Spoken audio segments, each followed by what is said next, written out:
The Global Latin Factor Podcast.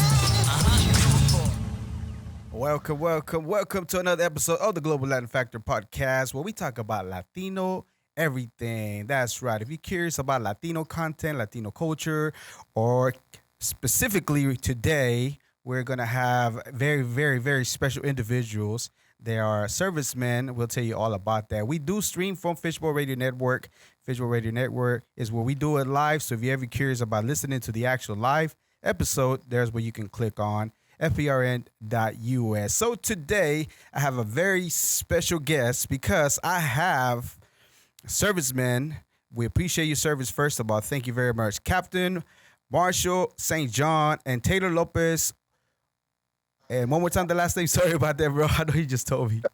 It's Olynyk. Olynyk. How y'all doing today? Doing well, man. How are you doing? I'm doing great. Again, I appreciate very much your service. I know you're here often, but we really do truly mean it as far as keeping this nation safe. I'm ex-military myself, so I know what it takes, and I know the things that you have to go through. So we really do appreciate it, okay? Thanks for the support. Absolutely. And again, thank you very much for taking the time and doing this. I know y'all getting ready for a big day tomorrow. Real quickly, we're going to do what's called Preguntas al chiles. So if you speak a little Spanish, might sound a little vulgar, but it's not. It's just something that, what we call it, get direct to the point. Real quickly, for both of you, tacos or tortas? Tacos. Tacos también. Órale. Corn or flour tortillas? I'll say flour. Para mí va a ser corn. Okay. Gorditas o sopes? Coritas. Tortillas también. Okay. All right. This is going to be a tough one. Mexican coca or jarritos? Which kind of flavor jarrito? Jarrito. Para mí, tradicional Mexican coca. All righty. Para mí, yo creo que igual, Tradicional mejor. Okay. Horchata, jamaica o tamarindo agua? Me gusta horchata y la segunda guayaba. Guayaba. Ooh, that's a good one. Qué rico. Absolutely. Para mí voy a tener que decir igual. Tradicional, horchata, mejor. Horchata. Menudo o pozole? Menudo. Yo voy a decir pozole. Churros o flan? Churros. Okay. Churros con chocolate también, mejor. No sé si les gusta alcohol. I don't know if y'all like alcohol, but what about Corona, Dos Equis, Modelo o Victoria? Chilo. Yo voy a decir, si estamos en la playa, Corona. Y si no, 2X. Dos Equis. Yo también Corona con limón y 2X. Okay. Y I know your servicemen like you're drinking a little bit. I know myself, I was there. Tequila o mezcal? Tequila. For sure. Tequila también. Okay. Me gusta el mezcal. Mezcal? Oh, nice. What brand mezcal? I've been going recently with some Trader Joe's. It's not too bad. It's pretty cheap and it's pretty good. Really? Trader Joe's is a good mezcal. I heard a lot of good things about Trader Joe's. I haven't been able to make it there, but I definitely got to stop by and check out what they have. All right, let's move over to some candies. Mazapan o Duvalin? Do you know what any of those are? Sí, mazapán para Navidades. Para Navidades. Sí. Interesting. Me gusta marzipan. Okay. Yeah. Por lo menos en España el mazapán es para Navidades. Okay. Y real quickly, una más. Valentina, Tapatio sauce o Cholula? Cholula, the spicy lady. She was always on our table when we went to the Air Force Academy. That was one of the condiments that was stock in our stations at the table. And Cholula's got a good place in my heart. But don't the MRE still, they don't have the Tapatio anymore? Or not Tapatio, but what's it called? The other little sauce. They used to have a little bottle of sauce. What was it called? I forgot what. I'm not sure. Yeah, I don't know. I think they stopped including them. Really? I don't think I've had in a while. Unfortunately, no, not a lot of spice in the MREs these days. But we did have Cholula. We had Cholula and green Tabasco for our hot sauces when we were at school. And for Captain Lopez, paella, what can you tell me about it? What's the best way to eat it? Who's got the best recipe? What area of Spain has the best? Paella, la mejor paella está en Valencia, que es a zone in it's in the southeast of Spain. En Valencia, la mejor paella es la paella valenciana. La paella valenciana. And what's so special about that one? They just know, one, they know how to do it. It's been tradition there for way longer than anywhere else, and they got it. They got whatever they got it in there. They know how to make it. Awesome. So both of you are captains and also are pilots for a C-17 cargo airplane. Is that correct? That's correct. And yes, sir. And also, you both of you parachute. Is that right? Yes, and so that's how Taylor and I know each other. We were on the parachute team at the Air Force Academy together. We were demonstrators, so we would go around the country and jump out of airplanes. Normally, we'd dive into air shows, occasionally a football game, bringing in service flags. Sometimes it'd be the flag of whatever team that we're representing that we're playing that day. And so tomorrow, for example, we have Army Air Force playing at the Choctaw Stadium. And so you see all the jumpers carrying service flags and the Army and Air Force flags as well. But I'm ex-Army, so I know I'm not active anymore, but still, and I'm not even want to watch the game most likely. But I still have a little competitive that I wish the Army does well against Air Force. Yeah, absolutely, absolutely. we'll be standing on the Air Force side, repping some gear. So nice. See out there. So I know you got interviewed before on television, and that's because of the things that you do. So what was that interview about, and what the most questions that you had for that? Like, did they want to know the process to jump in, or specifically just pilot for the C-17? So my experience, and Taylor might have had a different one, but at the time I was still a student at the Air Force Academy, and my sole job there was, become an officer after the 4 years of graduation, study and get my degree. And then on the side, we were fortunate enough to have the opportunity to jump out of planes for our sport, basically, and we were able to teach that as well. And so when I did the TV interview, they were focused on that aspect of things. We were jumping into the Cactus Bowl that year, and so I was actually the narrator in my hometown of Phoenix, Arizona. And so they had a lot of questions regarding that.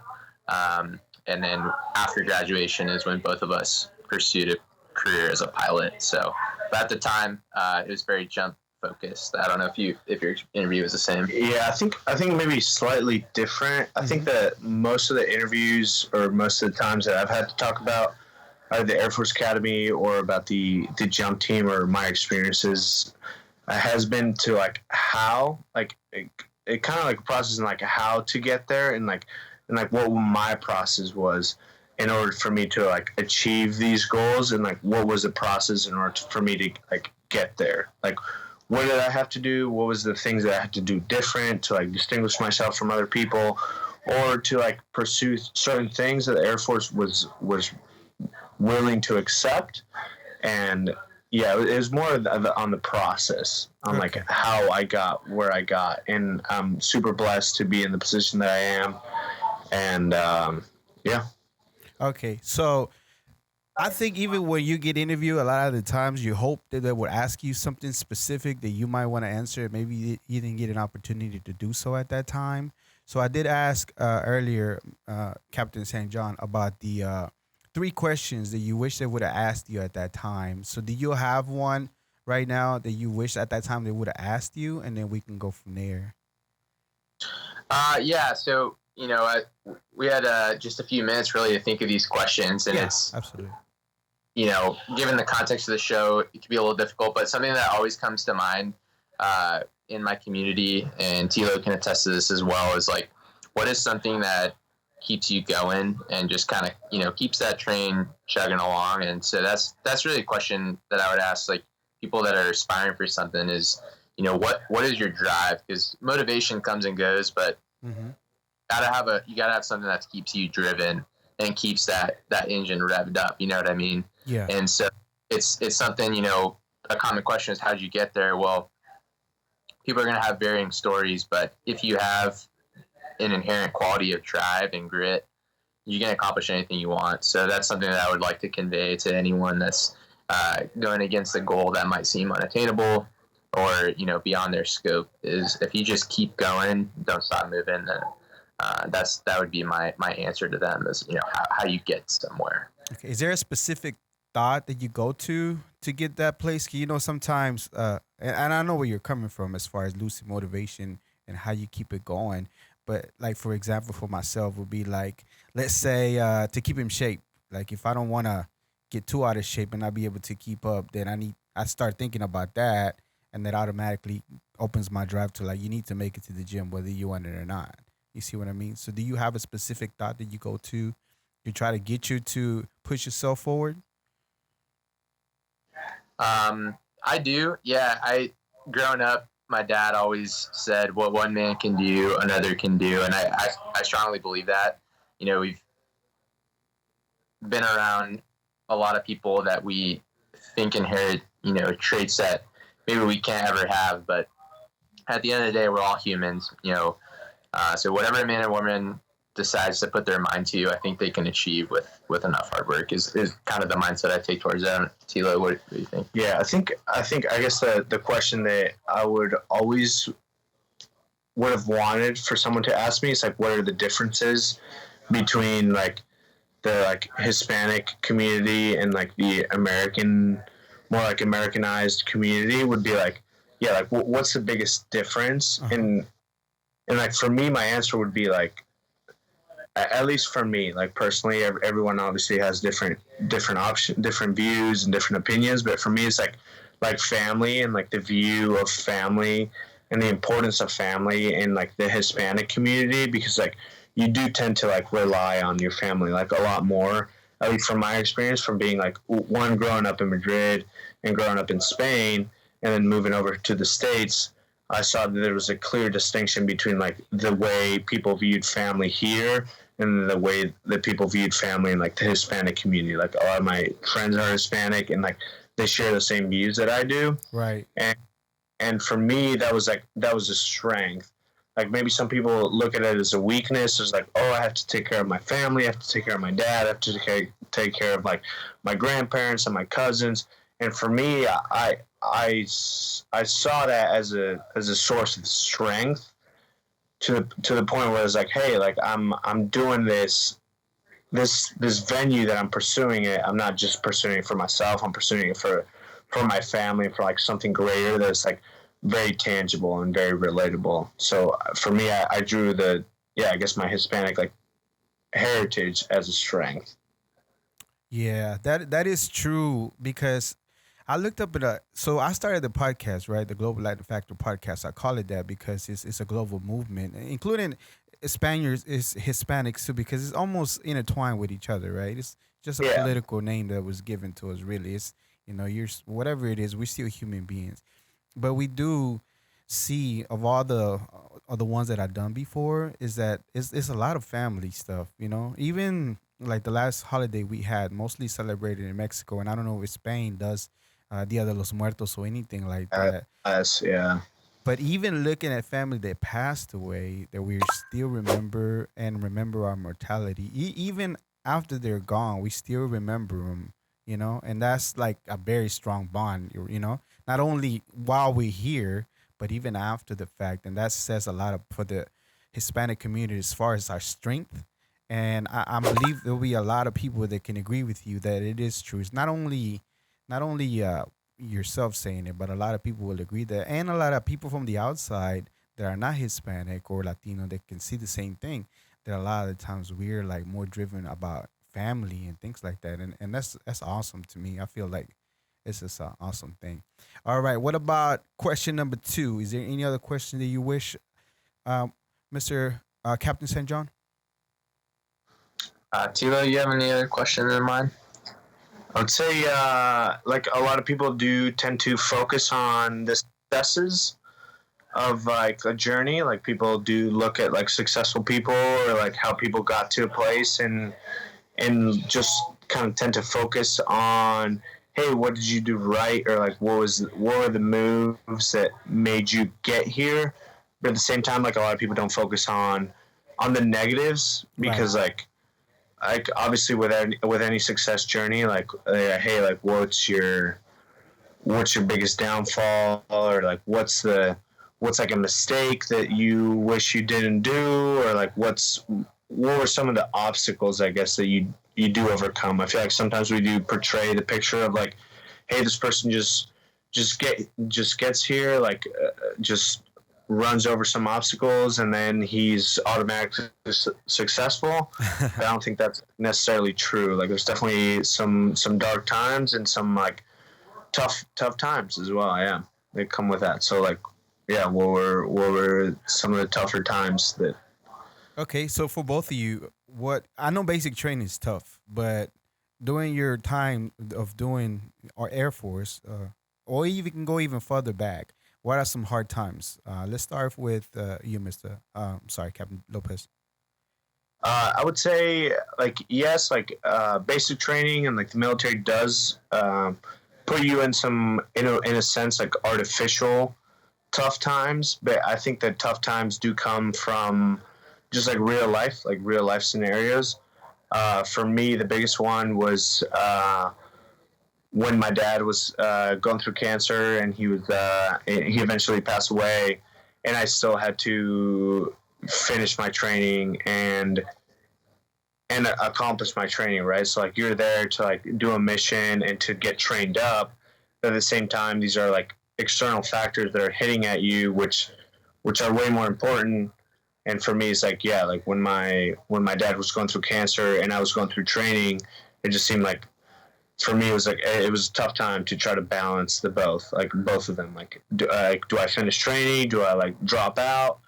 And do I just like tend to my family? And given the importance of the family and like his Hispanic community, like that's definitely like that was a big one. But after like talking to my dad and talking to my family, it's like, hey, no, just focus on your training, focus on finishing strong, and then we'll go from there. So for me, it was that one.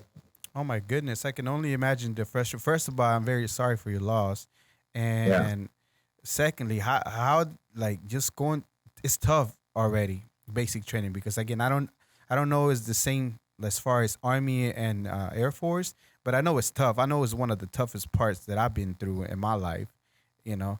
So having to go through that tough time, in addition to adding, like you said, the outside factors, like what was going through your mind as far as how do you push through that? Yeah, I think the same thing. Like you kind of fall back on what you know, and like at that point, like what I knew was like same thing, like your family and like your focus. Like why are you doing this? Like you're not doing this for yourself. You're doing this for, like I said, like you're just your family and those external forces that do push you forward. I think are stronger than the external forces that end up pushing you back. So for me, it would be recommendations like find something that drives you, not only like internally, but also externally. And I think you'll find yourself stronger and better as a person. Was it something that, like, as far as like being a pilot, was it something that you thought you were going to be when you were little that helped push you? I did personally, yes. I've always wanted to fly, and I've always wanted to be a pilot from a very young age. And I think that made it easier because from the get-go, it was like, yes, this is what I want to do. This is what I want to become, even from like elementary school, middle school, high school, college, you name it. I was always like driven to be a pilot and to be able to fly something. And now I'm super grateful to be in the position that I am. So you fulfilling your American dream, the one that everybody talks about. Oh yeah, Absolutely. yeah. It does become true if you keep pushing. All right. What about Mr. Captain St. John? Yeah, so I mean, that's a tremendous thing to overcome. You know, I think the thing that challenged me a lot, really, and it's a totally different track, really. What I'm kind of thinking about really is like, I think a lot of people when they go into the military, they go through some sort of identity crisis in a way. Absolutely. It's kind of an interesting thing because you're conforming to a culture of what you think is going to happen, what is, and then what eventually happens. And it all depends on, who you're going with, who you're going through the process with. But I think for me, that was kind of the biggest like mental lapse, I guess, that I went through going from high school to into the military. As my set of expectations, I thought I was going to shed a lot of my identity and just kind of conform and fall in line. And so that was an interesting process because what I found on the other side is what I joined the military for, which was the camaraderie aspect. Mm-hmm. Coming out of high school, I didn't have any answers really. I was just looking for them. But what I did know is I wanted to be in the place that I had like-minded people who were goal-driven, and so that's what drew me towards that lifestyle. And that's what I found. Coming out the other side, I had a group of friends that were just as scared, just as concerned, but at the same time had a set of goals in mind that they wanted to accomplish. And so as I went through my 4 years at the academy, I found more and more friends that were like me and had the same kind of mindset. And that was the biggest thing about the parachute team that I loved is we formed friendships that will last a lifetime. And like Tilo and I have known each other for 5-6 years, which is pretty awesome. And we keep running into each other because we have a network of friends that is so close that even when we're not calling each other directly, we find each other in the same room. So it's crazy. It's like serendipitous where tonight we just happen to be together and happen to fall in line to be on this show with you. So it's pretty awesome. Can't get rid of them. So Can't get rid of them. Yeah, I know, exactly. We can't shake each other, but it's really cool. You go through this. For me, it's a smart thing. I think unfortunately I didn't have anything serious going on at home or anything like that. But I do think that the identity issue is something that a lot of people experience, and so I was super pleased as anyone having their concerns about going into what is a uniform system, and it is. You still get to keep yourself, and on the other side, you'll go through some training and you learn some discipline, but it's still you. So Absolutely. Yeah, it's because people have a weird mind, like especially more with Marines, right? Like that's what they call it, jarheads, where they brainwash you to think that you're wiping everything about you. And I think for me, my experience was that it amplified me being more proud of being a Mexican, Mexicano, and carrying my Mexican flag, even on my car, my little flag, all over the place. And nobody ever told you anything, at least from my experience, right? Like I have Puerto Rican friends, I have friends from El Salvador, and most of us were, hanging around all the time with each other, and all of us would be so proud to be having our flags, knowing that we're serving in the military for the U.S., and nobody ever even told us anything about don't do that or anything else, but we all knew that we all were part of a bigger thing, right, which was the military and protecting the freedom of the people. And I think people don't realize that. And you're right, you don't get brainwashed. You're actually, even for me, like I said, it actually amplified how much more proud of being a Latino was, and how much more I can be in touch with my roots, because now I'm serving this American dream and this nation. And not only that, but I have roots that back me up to, and it's okay to be that, and a lot of people don't get that, especially in the climate in this world nowadays. People tend to want to think of something else, but it's not. What about you? Did you have dreams of flying when you were small? I had a close, I guess, relationship with flight in the sense that my parents were split up, so I was constantly on a plane from like age 5 and up. Traveling mostly between El Paso and Dallas, spending time between my mom and dad, and then over to Phoenix when my dad was there. So I was always on a plane. I loved being around them. And when you're a little kid, the flight attendants will take you great care. You give you all the snacks and stuff. So it was always great. And you see the pilots and look up to them. So I thought it was a really cool experience. And I was always drawn towards flight. And so I didn't have like a burning desire to necessarily be a pilot, but once we made it to school, I'd see military aircraft fly over. Usually every Friday, we'd have a flyover, and then for all the football games, we'd have different types of aircraft, whether they're fighter or cargo, bomber. They do some sort of formation normally and fly over the football game to kick it off. And so being around that, and then being around the culture again of people, seeing that camaraderie, I was especially drawn towards it. So that's what kind of led me down that path. Okay. And even though you're pilots for the C-17 cargo, are you able to fly other aircraft as well? We can fly privately if we want to, but within the military, for now, that's our specialty. So once you get assigned a plane, you'll fly that plane normally for a minimum of 3 years, and after that time period elapses, roughly 3 to 5 years, you can switch to another similar sized aircraft is what most commonly happens. Yeah. So, Okay. Yeah. All right. And do you have any other question that you wish they would ask you in that previous interview that you had by any chance, either one of you? I would say, I guess, what do you do for me? I kind of keep it more lighthearted. Like, what do you do for fun? I feel like a lot of these interviews, when people do interview, like, military people, and, like, they always think, like, everything has to be so serious and everything has to be so, like, objective driven, and, like, oh, you, like, here, like, how'd you get here? Like, what are your obstacles? And, like, maybe some of the other questions would be like, hey, like, what do you do for fun? Like, what do you do to, like, de-stress? Or, like, what do you do on your other time off? Like, we're not necessarily like super tied to our jobs, or like, like, that's part of us for sure. But, like, what do you do for fun would be one of the questions that, Okay. I would have liked to get asked. Let me ask y'all, what do y'all enjoy to do for fun to decompress, and, just forget about everything and just keep what everybody's about, mental health? Because I don't think it's a thing in the military to talk about that, because you have to be a tough individual mentally, but you do need a way to distract yourself from everything else. So what is it that you like to do for fun, both of you? Yeah, like, more so. yeah, I mean, I like to do, for me personally, I need to, like, physically decompress first. So I always like to work out. Fitness is a big part of that for me. It just kind of sets me in the right headspace.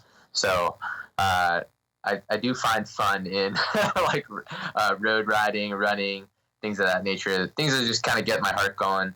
And then I kind of spread that out into the more fun avenues of that, where you're going mountain biking, or up near Northern California where I live, we can go, wakeboarding in the lakes. You basically have your choice, dealer's choice, snowboarding, anything within the mountains that you'd like to do. And then just going out with friends. I love just catching up with old friends, new friends, and getting to know each other, and spending time together on the weekends, having people over, things of that nature. So. All right. And Taylor? Yeah, I would say similar thing. Like, every time I do come back from mission or from flying, I like to just take one day for myself to just, like, hang out, not really do anything, just, like, either watch TV, read a book, work out, do whatever I need to do to get myself kind of back in the mindset. And then after that, it's definitely friends. I think friends are, just a big decompressor, just like a great way to catch up and have a good time is to just meet up with friends and just, like, see what they're doing and then see their experiences, and then you kind of get to share, like, war stories with each other, or even just, like, normal life stuff, like if they're not in the military, which is the way. Yeah, friends and family is the way. What about traveling? Because I figured if you're a pilot, you kind of sort of want to, have a like something in you that wants to explore the world. So any of y'all enjoy traveling a lot more than other? I love it. It's incredible, and we do a lot with our job, so it's kind of interesting because sometimes we were talking about this earlier. You're given a set schedule where the mission is to move X piece of cargo to said location in any continent. And so we get excited when we see these. They call them cuts, these mission cuts. This is what you're kind of chopped out for the next 5 to 10 days. And so over that time, they give you set amount of hours usually off instead of days. So you have anywhere between 16 to even call it 30 hours. So it varies, and it can allow you for some pretty awesome experiences when you do have that 30 hours off, because now you have time to go explore a new country. Some of my recent favorite experiences on a mission was we went to Greece, which was super cool. So we got to go explore that, and you take your crew out and have a good time, go explore the beaches, and then go sleep, and you fly out the next day. So the traveling aspect of the job is incredible, and then personal travel, of course, with family and friends on the side is always welcomed as well. Yeah, I would have to agree with that. That's kind of why we signed up, or I can't speak for Marshall, but like for me, like that's the reason I chose this whole plane, is like to travel and to try new experiences. Mm-hmm. So I'm always down to go exploring, whether it be a city, food, place, people, doesn't matter. If it's new, I haven't done it before, I'm willing to try it. Okay, so I'm so jealous because I've been thinking about going to Greece for a while now, because I keep seeing pictures about all the clear beaches and stuff like that. So I'm definitely jealous because of that. So what has been your favorite? I know you said one of your favorites. Is that for Marshall, is that your most favorite spot so far? Greece? Oh, man. It's between Greece and Glasgow, Scotland. Those two places were incredible in their own ways. Greece was just, I think it was so awesome because we were there at like the perfect time of day. We showed up at like 5 o'clock and got this awesome like beachside dinner. Able to grab some drinks on the beach and hang out with the crew was just surreal. And the weather's perfect. The water temperature was great. So there was, I think that one does take the cake. And then Scotland was awesome because we got to spend even more time there. The jet suffered a maintenance issue on a Friday that we knew was not going to be resolved until Monday. So we were able to hang out for the whole weekend, which was pretty awesome. Those are my two favorites. How about you, Tila? You have a favorite in mind? I would say anytime I go back to Spain, because we do stop in Spain a lot, and that just one feels like home for me, and it's just cool to be back there as just working as a service member and just being part of it, and I get to be kind of experience best of both worlds, right? So just being an American pilot, but just still living in Spain for a couple days and get to eat the good food, talk to the fun people. It's the best for me every time I go back. What part of Spain are you originally from? I'm from Madrid, so Madrid. Center. I haven't been there yet as a pilot, but one of these days we'll make it back there. I've been to Barcelona. I was there for a little bit. When we went on tour. And we came back. Instead of coming back home and having to say goodbye to everybody, a buddy of mine decided to go to that's back in the days when Eurotrip was like a movie, and everybody wanted to do that. Well, we went and did that. Frankfurt, Barcelona, Italy, and I loved Italy. It's like a movie set. Like the whole thing is awesome. And I know being from Spain, for whatever reason, I feel the Europeans like to travel a lot more than other people. You don't think so, Taylor? Yeah, I would agree. Like for here, for example, in Texas, especially, like you drive 4 hours, you're still in Texas. You drive 5 hours, you're still in Texas. You drive 6 hours, you're still in Texas. But like in Europe, you drive 2 hours and you're in a different country, different culture, different people. You drive 3 hours, it's a whole different thing. So it's like the whole concept of traveling seems very different. You know what I'm saying? Like here you go to Dallas and then you go to Austin. That's a hell of a drive, and then it's just a different concept of traveling. Yeah, you're right. It's nice thing. Don't get me wrong. It's really nice to have a lot of land because other states don't have their own parking area, like their own parking space. They have to park in the street. So it's really nice to have your own area where you can move in your cars and they'll be okay. But you're right. It takes a long time to get out of Texas. It takes quite a bit of hours to get out of it, which it is nice, but it's not like Europe where, like you said, a couple of hours and you already crossed a couple borders and just the train, from what I found out. And I think that got even faster. You can move through the trains very easily and fast, right? Yeah, I took the train today, actually, in Dallas. A little slower than I'm used to, but... Oh, yeah, absolutely. What about you, Marshall? As far as so you said something about Arizona. So that's where you stay in now, where you stationed? So I'm stationed up in Northern California right now, but I grew up near Phoenix, so Gilbert, Chandler area of Arizona.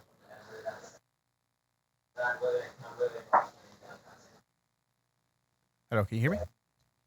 Hey, can you hear me okay? Yes, I can hear you. So I've been to Tucson before, and I really like Tucson. I don't know if you ever made it out there to Mount Lemon. It's really nice. I've not been to Mount Lemon. I've heard of it. It's kind of crazy because I think they get snow at Mount Lemon, weirdly enough.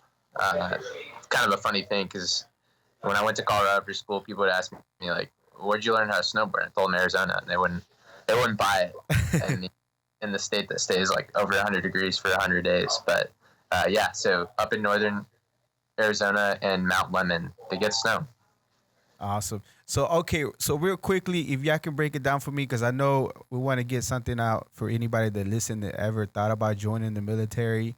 So can you just briefly tell me what was your process and how long did it take? And then finally, when you're able to begin to actually flight and the parachute, how did you even become or decided to become a parachuter? Yeah, so I can kind of give you the breakdown. Started looking at joining probably my sophomore year of high school, and then in the military in general, kind of explored options for college, and that led down the road of, well, I could do both. So go down either the ROTC option or go to the academy. Found the application process for the academy just through search of their website, and then started that process in the junior year. Went through all the interviews that process entailed, and eventually got in my senior year. Got notified, went through basic training, and then started basic training the summer prior to freshman year. After freshman year, we were given a chance to do an airmanship program. So we chose to do the jump program, which is an awesome opportunity where they are the only people in the world that give you the chance to jump out of a plane for the first time by yourself. Oh, wow. Which is pretty wild, really. You see, tons of places around the country you can go do a tandem skydive, but the Air Force Academy is the only one that I've ever heard of in the world where you can actually jump out the very first time by yourself and fly your own chute through the rigorous training program that we have. So we went through that, became teammates, doing demonstrations, and then instructing that same program that we went through. Going into senior year, you get now your option of selecting basically a dream sheet of your job. We put pilot first, and got selected for that. Went through a year of pilot training, and over that year, you figure out how to fly, what aspects of flying you like, and again, you get that dream sheet, places you want to go, planes you'd be interested in flying, and you get assigned to that to a location in a plane. You go through some more training, they train you for that plane, and then you end up where you are. So I'm on the West Coast at Travis, and then Tilo's over on the East Coast at Dover and Delaware. Yeah. Was Taylor's experience, or was yours close to similar, the same thing as Marshall? Yeah, it was very similar. The only thing I would tell people is, like, there's multiple routes, right? And like there's multiple options onto like how to, one, join the military and like how to serve, and two, how to become a pilot. There's not just like a set like cookie cutter way of like, oh, this is the only way. And just because both of us ended up at the Air Force Academy like that doesn't mean that's the only way of one serving and two like becoming a pilot. There's like way more options. One, either like enlisting and then becoming an officer, or going through OTS, like officer training school, so just going to normal college and then doing the whole Air Force gig, or just even just joining the Guard Reserve and then just like kind of picking your hometown and then like serving for them, and then you don't have to play the whole moving game, like, hey, where I'm going to live and like where I'm going to serve, because you're just like automatically you're automatically serving at that location. So there's definitely multiple options, and just because like we made it one way and we made one way work doesn't mean that that's like the right choice for every person, because every person has their own deals going on. So there's multiple ways. So if you're ever interested, I wouldn't just limit myself to just like one option, and just like take into account like all the options and then go from there. Yeah, and then we have the internet. We have our phones. There's a bunch of other things you can look into to try to, if you want to serve, you know? Information is out there. Absolutely. And so far for both of you, what's been the most satisfying part about serving? Any mission that we get to do some sort of humanitarian aspect is very rewarding. We get to do a lot of fun stuff and cool things. You know, Instagram worthy photos and things of that nature. But when you actually like help people out, it is a pretty awesome feeling, and you just kind of internalize that. And so that's been the best part of that. What about Taylor? Yeah, I would say when you have the direct impact and you can see that your actions have like that direct impact and direct consequences to people and to people's lives, I would say that's kind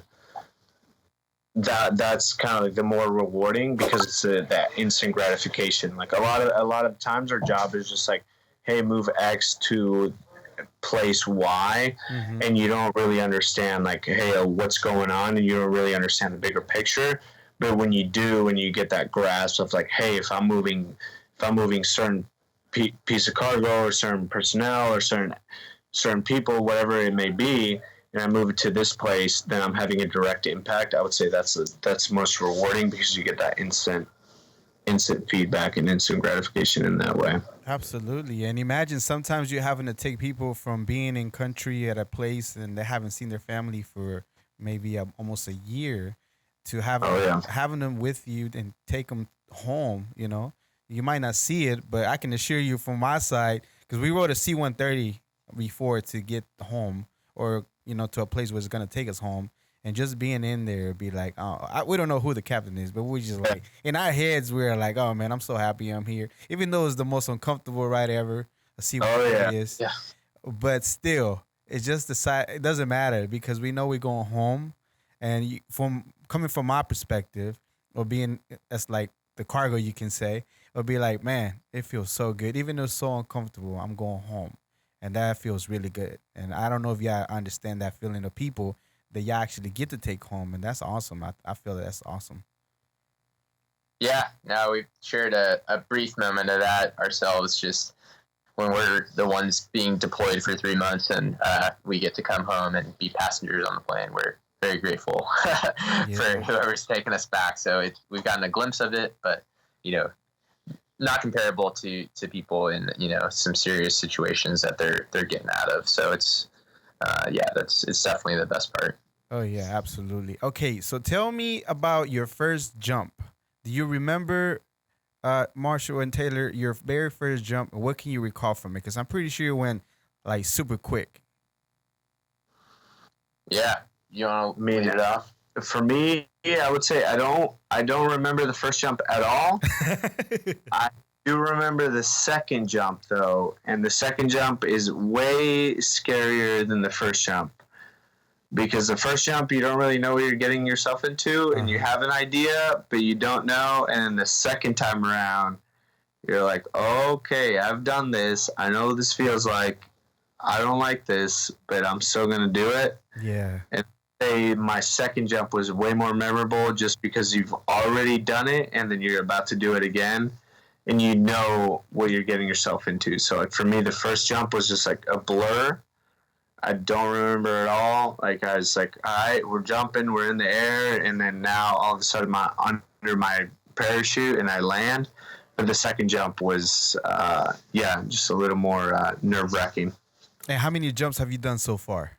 Now, Done between like, I think like 510 and like 510 jumps to, I don't know, 550, almost 600 jumps. does it come with a badge after you complete a certain amount, or no? I mean, You should. good, yeah. I think after five jumps, you get your wings, you get your jump wings. No, nice. What about Marsha? You remember your first jump? I do, yeah. So my first jump was a tandem jump. I turned 18, and we were revved up. We're like, all right, we can go legally skydive, do a tandem jump. And me and my two good friends went out to Tucson, did our first jump there. And, yeah, I mean, we were so hyped up to do it. It was a little scary going on the plane up. But once you leave the plane, you don't get the falling feeling. So, like, we can myth bust that. There's no falling feeling when you jump. It just feels like a very strong blow dryer blowing at you, and you're falling over 100 miles an hour. So very nice, very fun, and then you're under the parachute, and once that deploys, you're going a lot slower, just kind of taking in the sights. So it was a lot of fun. I remember it very well, and then once we got the chance to do it some more, it became pretty addicting and a lot of fun. And how many jumps do you have now? 482.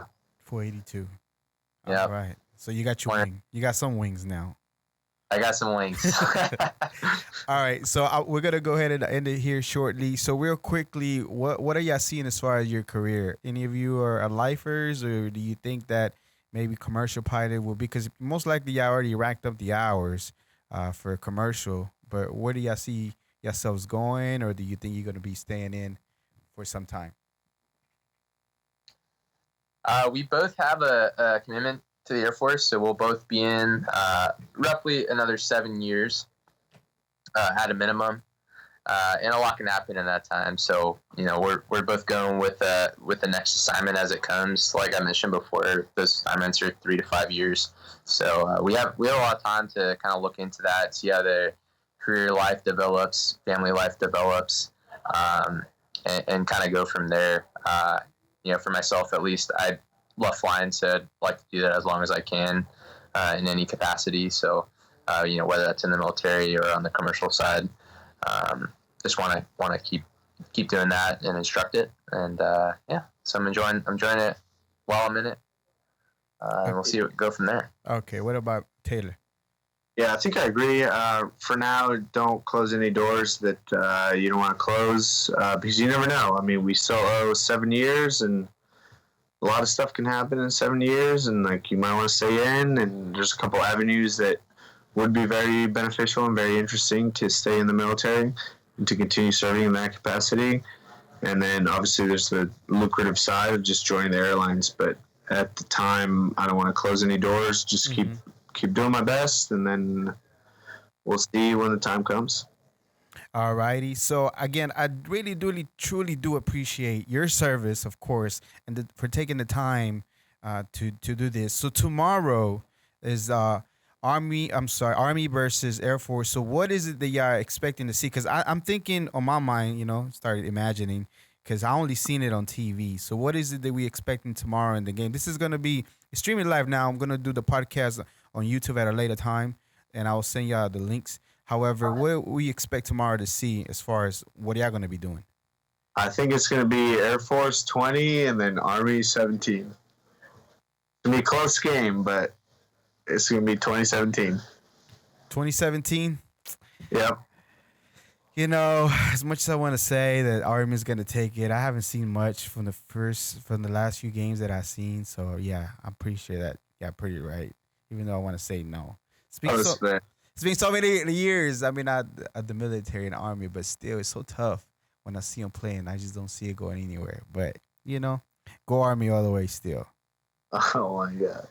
All right. So I appreciate it again, your time. Anything else? Any last shout outs or anything? Again, thank you for Sammy, your tia, to connect me with you. Marshall.